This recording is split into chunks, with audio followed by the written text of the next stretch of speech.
Alhamdulillah, wassalatu wassalamu ala rasulillah Sayyidina wa maulana Muhammad ibni Abdillah wa ala alihi wa sahbihi wa man tabi'ahu wa mawalah.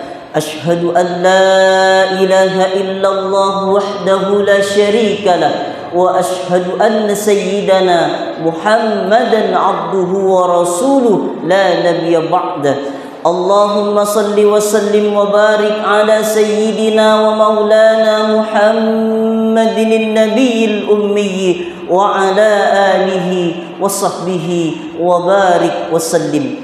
Wa qala ta'ala fil Qur'anil azim wa huwa asdaqul qailin. A'udzu billahi minasy syaithanir rajim.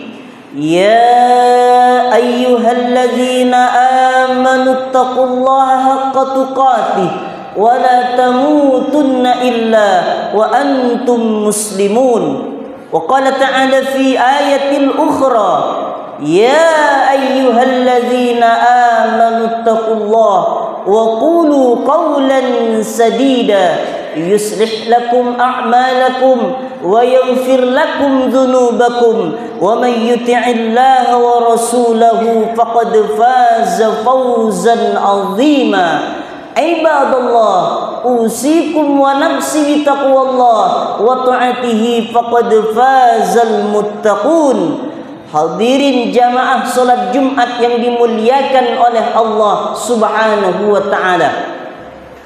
Neraka dalam istilah Al-Quran selalu disebut dengan narun, yaitu satu tempat di akhirat nanti yang wujudnya berupa api yang bergejolak yang teramat dahsyatnya, saking dahsyatnya sehingga sanggup mengelupaskan setiap kepala manusia.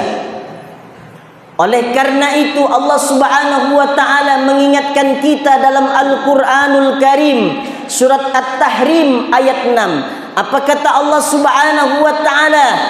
Ya ayyuhalladzina amanu qu anfusakum wa ahlikum nara wa quduhan nas wal hijarah 'alaiha malaikatun ghiladun shidadun la ya'sunallah ma amarahum wa yaf'aluna ma yu'marun.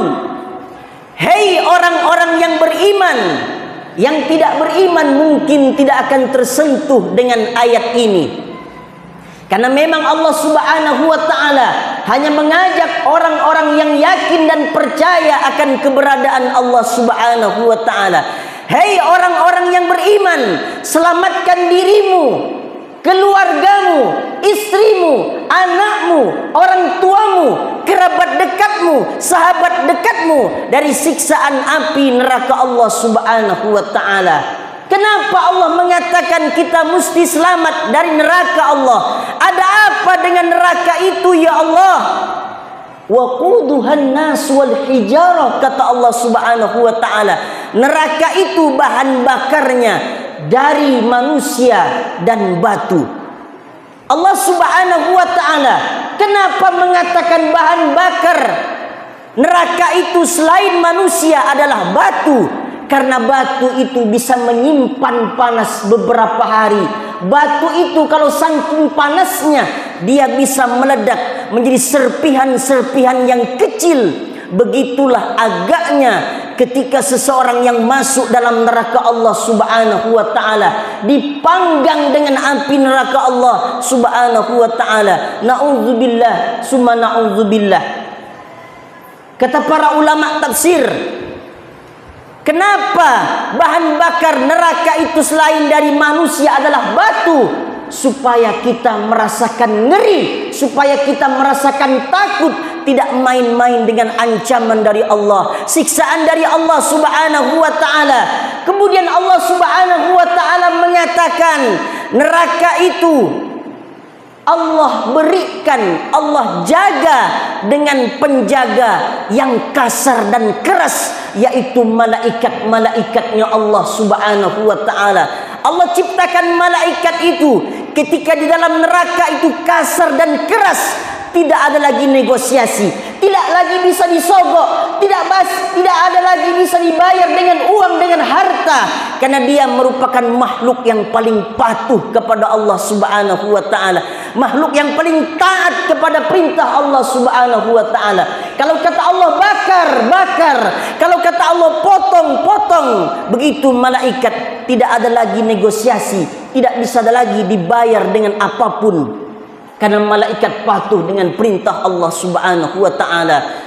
Dalam ayat lain Allah mengingatkan kita dalam Al-Qur'an surat Al-Furqan ayat 65-66. Apa kata Allah Subhanahu wa taala? Walladzina yaquluna rabbana asrif anna azab jahannama inna azabaha kana gharama innaha sa'at mustaqarran wa muqama. Dan orang-orang yang berkata dan selalu minta berdoa kepada Allah Subhanahu wa taala. Orang beriman itu tidak pernah berhenti dia berdoa kepada Allah Subhanahu wa taala. Dia akan senantiasa meminta, mentengadahkan kedua tangannya kepada Allah Subhanahu wa taala. Ad-du'a silahul mu'min. Doa itu adalah senjatanya orang yang beriman. Ya Allah, ya Rabb kami, selamatkan kami ya Allah, jauhkan kami ya Allah dari siksaan neraka Jahannam, karena sesungguhnya Jahannam itu azabnya membuat kebinasaan yang kekal. Sungguh Jahannam itu tempat seburuk-buruk kediaman dan tempat menetap. Kata para ulama tafsir, mengapa Allah Subhanahu wa taala mengatakan dalam Al-Qur'an neraka itu merupakan tempat seburuk-buruknya bagi orang yang akan masuk dalam neraka Allah Subhanahu wa taala? Karena di dalam neraka itu tidak ada lagi kematian, di dalamnya kekal abadi bagi orang yang masuk neraka. Bagi orang tiga golongan, orang kafir, orang musyrik, orang munafik, ini akan kekal dalam api neraka Allah Subhanahu wa taala. Tetapi ada orang yang beriman kepada Allah, yang asi, yang bermaksiat kepada Allah Subhanahu wa taala, dalam hidupnya dia tidak sempat bertaubat kepada Allah, maka akan dimasukkan ke dalam neraka. Wallahu a'lam, berapa lamanya kita tidak tahu. Terserah Allah Subhanahu wa taala akan berikan hukuman kepada orang-orang yang berdosa kepada Allah Subhanahu wa taala. Di dalam neraka itu penderitaan yang kekal abadi, penderitaan yang memang pedih, sengsara sangat luar biasa. Kata Allah dalam Al-Qur'an, kullama nadijat juluduhum baddalnahum juludan ghairaha. Ketika hancur kulitnya, kami ganti dengan kulit-kulit yang baru. Ketika hancur otaknya, kepalanya hancur, tangannya hancur, anggota tubuhnya hancur, disempurnakan lagi oleh Allah Subhanahu wa taala. Terus menerus berada dalam penderitaan, kesengsaraan, jeritan tangisan api neraka. Ada orang yang masuk dalam neraka diseret-seret oleh malaikatnya Allah Subhanahu wa taala, dilemparkan ke dalam kobaran api yang sangat luar biasa.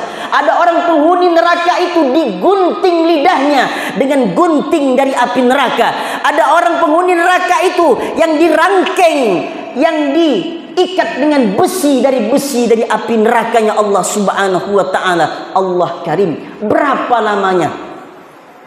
Yauma inda rabbika ka'alfi sanatin mimma ta'udun. Satu hari di sisi Allah Subhanahu wa taala nanti di akhirat itu sama seperti kita 1000 tahun waktu di dunia. Tidak bisa dibayangkan sakitnya ketika menjadi penghuni neraka Allah Subhanahu wa taala.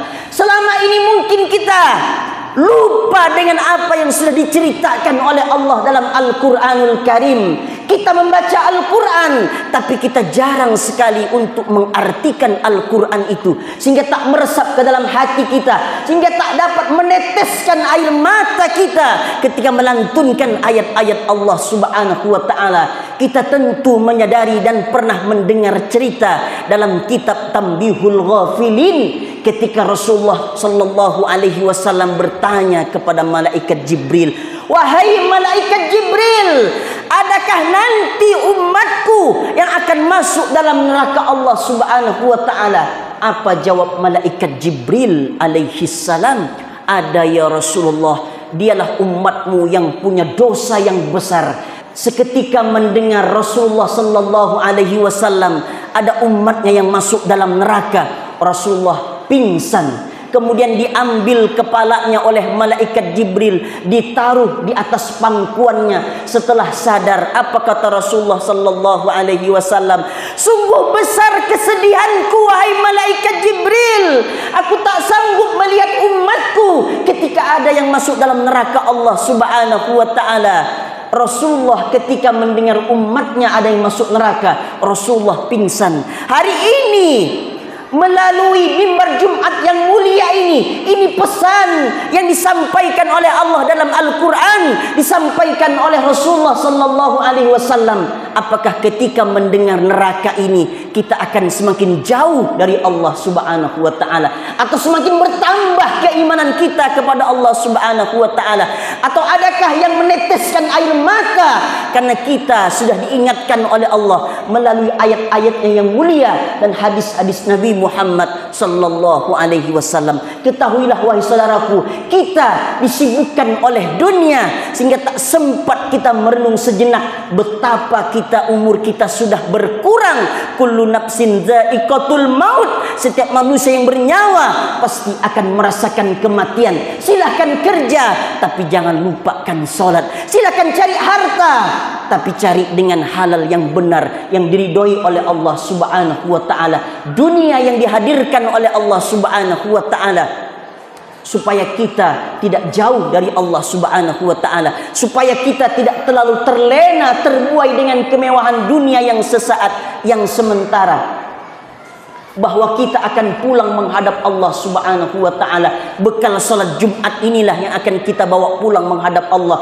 Bekal mendengarkan khutbah Jumat inilah yang akan kita bawa pulang menghadap Allah Subhanahu wa taala. Kita berdoa minta kepada Allah, keluarga-keluarga kita, orang yang beriman kepada Allah Subhanahu wa taala, dimasukkan dalam surganya Allah. Allah lindungi kita semua dari siksaan api neraka Allah Subhanahu wa taala. Barakallahu li wa lakum fil Qur'anil azim wa nafa'ani wa iyyakum bima fihi minal ayati wadh-dhikril hakim wa taqabbala minni wa minkum tilawatahu innahu huwal ghafurur rahim.